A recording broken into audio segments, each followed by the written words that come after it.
नमस्कार दोस्तों हम सभी चाहते हैं कि हमारा ब्लड ग्लूकोज लेवल हमेशा नियंत्रण में रहे। ना तो ये हाई रहे जिसे हाइपरग्लाइसीमिया कहा जाता है और ना ही ये लो रहे जिसे हाइपोग्लाइसीमिया कहा जाता है।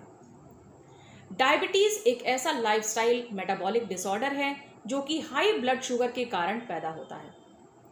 डायबिटीज अकेले नहीं आती, ये अपने साथ ही साथ हाई ब्लड प्रेशर की प्रॉब्लम लेकर आती है, हार्ट की समस्या, किडनीज, आंखों की समस्या या नसों से संबंधित समस्याओं को लेकर आती है।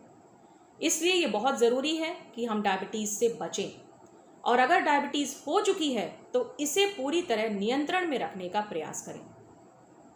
दोस्तों, मेरा नाम है डॉक्टर नम्रता श्रीवास्तव और आज मैं ऐसा ही एक डाइट प्लान बताने वाली हूँ जो कि डायबिटिक पेशेंट आसानी से समझ सकते हैं, इसको चार्ट आउट कर सकते हैं, अपनी ज़रूरत के हिसाब से इसको बना सकते हैं ताकि डायबिटीज़ के साथ वो एक हेल्दी लाइफ जी सकें। दोस्तों, डाइट प्लान बनाने से पहले ये ज़रूरी है कि व्यक्ति अपनी ज़रूरतों का ध्यान ज़रूर दें, जैसे कि उनको पहले से कोई बीमारी तो नहीं है, क्या उनको कोई दवा तो नहीं चल रही है, उनका वज़न कितना है, लाइफस्टाइल यानी दिनचर्या कैसी है और उनका टेस्ट क्या है। इन सभी पॉइंट्स के आधार पर आप अपना एक स्पेसिफिक डाइट प्लान बना सकते हैं, क्योंकि अगर आप ऐसा कोई डाइट प्लान बनाते हैं तो इसे आप फॉलो करके अपने ब्लड शुगर लेवल को नियंत्रण में रख सकते हैं। ये बहुत महत्वपूर्ण है कि हम सही भोजन लें, सही मात्रा में लें और सही समय पर लें। इन तीनों बातों को फॉलो करके और सही भोजन को लेके हम अपने ब्लड शुगर लेवल को पूरी तरीके से नियंत्रण में रख सकते हैं। कई बार ऐसा देखने को मिलता है कि दवा लेने के बावजूद डायबिटिक पेशेंट्स का शुगर पूरी तरीके से कंट्रोल में नहीं रहता, क्योंकि ये इस बात पर निर्भर करता है कि हम कैसा भोजन लेते हैं, किस समय पर लेते हैं और कितनी मात्रा में लेते हैं। ये बहुत ज़रूरी है कि भोजन के सभी प्रकार, चाहे वो कार्बोहाइड्रेट्स हों, फैट्स हों, प्रोटीन्स हों, इन सभी को आपको लेना है, लेकिन ये बहुत ज़रूरी है कि आप इनकी लिमिटेड क्वांटिटी ही लेनी है। कार्बोहाइड्रेट जो एनर्जी का एक मेन सोर्स होता है, इसको आपको लेना है, लेकिन कार्बोहाइड्रेट्स में जो गुड कार्बोहाइड्रेट है, कॉम्प्लेक्स कार्बोहाइड्रेट, इन्हें पचाने में थोड़ी देरी लगती है, इनके अंदर फाइबर की मात्रा अच्छी खासी होती है और ये ब्लड शुगर लेवल को नहीं बढ़ाते। इनमें आते हैं हमारे साबुत अनाज, बीन्स और होल ग्रेन्स।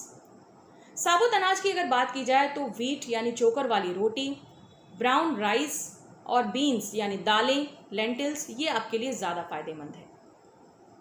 आपको वाइट राइस यानी सफ़ेद चावल से बचना चाहिए, एकदम सफ़ेद आटे की रोटी से बचना चाहिए, क्योंकि ये बहुत तेज़ी से शुगर को बढ़ाते हैं। एक समय में भोजन में आपको एक या दो रोटी से ज़्यादा नहीं लेनी चाहिए। बात करें अगर फ्रूट्स और वेजिटेबल्स की, तो हरी सब्जियों का सेवन आपको ज़्यादा करना चाहिए। इन हरी सब्जियों से आपको प्रचुर मात्रा में फाइबर मिलता है, प्रोटीन मिलता है, विटामिन्स, मिनरल्स और बहुत सारी एंटीऑक्सीडेंट्स भी प्राप्त होते हैं। दोस्तों, इसके अलावा ये ज़रूरी है कि आप नाश्ते में अंकुरित चना या अंकुरित मूंग का भी सेवन करें, क्योंकि ये प्रोटीन का, फाइबर का बहुत अच्छा सोर्स है। ये आपको कॉन्स्टिपेशन से भी बचाते हैं। इसके अलावा अंकुरित मेथी का भी सेवन सुबह के नाश्ते में किया जा सकता है।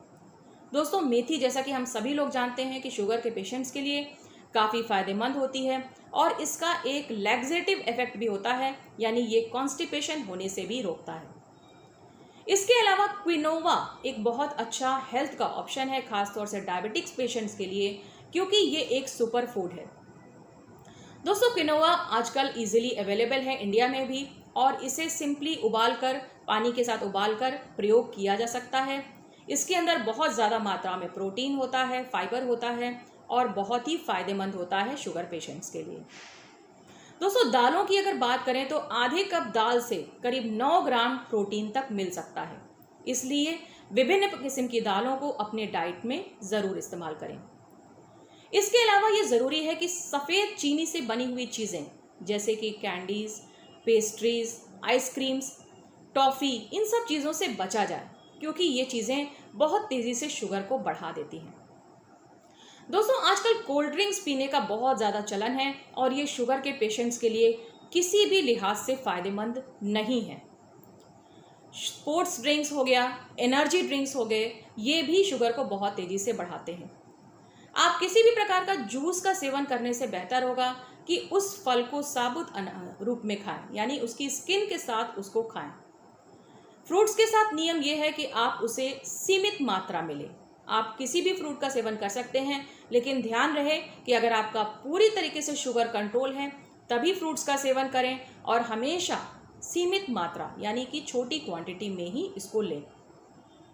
शुगर के पेशेंट्स के लिए गोल्डन रूल ये है कि आप small quantities at frequent intervals, यानी कि थोड़ी मात्रा में खाएं और समय समय पर खाएं। ये गोल्डन रूल है डायबिटिक पेशेंट्स के लिए, क्योंकि अगर इस रूल को वो फॉलो करते हैं तो उनका शुगर अचानक से नहीं बढ़ता है या अचानक से लो नहीं होता है। अक्सर इस तरह की प्रॉब्लम्स शुगर के पेशेंट्स में देखने को मिलती है। भोजन का सही टाइम की अगर बात की जाए तो आपको बहुत रात में यानी लेट एट नाइट आपको भोजन करने से बचना चाहिए। खासतौर से अगर आप प्री डायबिटिक रेंज में आते हैं तो अगर आप लेट भोजन करते हैं तो आपका शुगर बढ़ने की पूरी संभावना रहती है।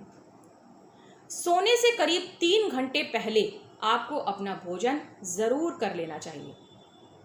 आपको खाना स्किप करने से बचना चाहिए, जैसे कि अगर आप नाश्ता स्किप कर देते हैं, लंच स्किप कर देते हैं, इस तरीके की हैबिट से आपको बचना चाहिए।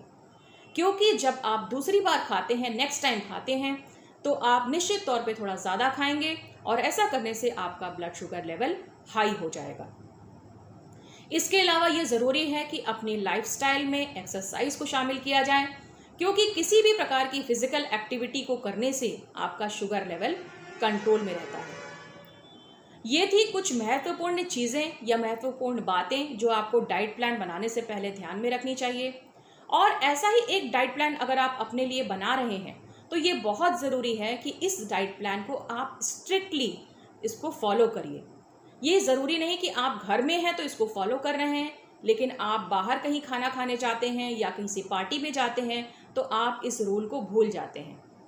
क्योंकि अगर इस डाइट प्लान पे आप स्टिक करेंगे तभी आपका ब्लड ग्लूकोज लेवल सही रहेगा और फिट रहेगा।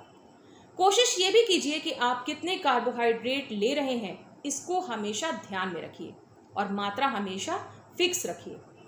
दोस्तों, इसको करने में, इस तरीके का डाइट प्लान बनाने में और फॉलो करने में थोड़ी मेहनत तो ज़रूर लगेगी, लेकिन अगर आप डायबिटिक हैं और आप एक हेल्दी लाइफ जीना चाहते हैं तो ये आपके लिए किसी इनाम से कम नहीं होगा कि आपकी ब्लड शुगर लेवल पूरी तरीके से कंट्रोल में रहेगी। उम्मीद करती हूँ कि आज का जो डाइट प्लान मैंने बताया है ये आपके लिए काफ़ी बेनिफिशियल साबित होगा। दोस्तों, अपने लाइक्स और अपने कमेंट्स के ज़रिए मेरा उत्साहवर्धन करते रहिएगा और ज़रूर बताइएगा कमेंट सेक्शन में कि आज के वीडियो में आपको क्या अच्छा लगा। इस वीडियो को लाइक, शेयर और फॉरवर्ड करना बिल्कुल मत भूलिएगा। अपना बहुत ख्याल रखिएगा। फिर मिलूंगी आपसे, तब तक के लिए bye bye and take care.